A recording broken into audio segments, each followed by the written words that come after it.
చూడు బాబు, ఇది చాలా ఖరీదైన గుడ్డ, మోదుబడి కొనుక్కున్నాను. దీన్ని నాకు సూట్ కుట్టాలి, చాలా బాగా కుట్టాలి. మీకేనా? నాకే. లాభం లేదండి, ఇది మీకు సరిపోతుంది. సరిపోతుందన్నాడా షాప్ పెద్ద మనిషి? కాదండి, మీ కళ్ళ ముందే కొలుసు చూశారు కదా, ఇది మీకు సూటుకి సరిపోదు. సరే టైలర్ బాబు, ఖరీదైన గుడ్డ, మోదుబడి కొనుక్కున్నాను. మీరు నాకు సూట్ కుట్టాలి. అలాగే సార్, సూటు ఆ ప్రత్యేకత. రండి సార్, కొలతలు తీసుకుందాం. రైట్, రాసుకోరా. 16 బాగా కుట్టాలి. బ్రహ్మాండం కొడతాను సార్. 17.5 చాలా బాగా ఉండాలయ్యా.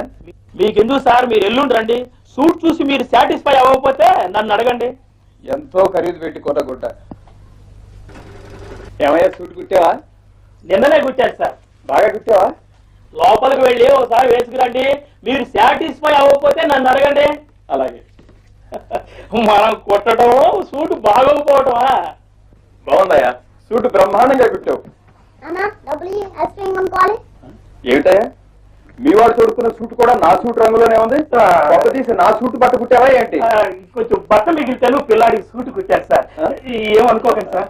దాన్ని ఏమన్నా మిగిలిన బట్టనేగా కుట్టావు. ఓకే, ఇదిగో నువ్వు సాటిస్ఫై అయినట్టేనా? వస్తాను. మంచిది సార్. ఏం బాబు, నేను తెచ్చిన గుట్ట నాకు సూట్కే చాలదన్నావు. ప్రక్క వీధిలో గుట్టించాను. ఆ టైలరు నాకు సూట్ కుట్టడమే కాకుండా గుడ్డ మిగిలితే వాళ్ళ పిల్లవాడికి కూడా సూట్ కుట్టుకున్నాడు. నీవో పెద్ద నాకే చాలదన్నావు. అటెండ్ ఏం పోయిందండి, కుడతాడు. ఆయన పిల్లవాడికి 4 ఏళ్ళు, మా అబ్బాయికి 14 ఏళ్ళు.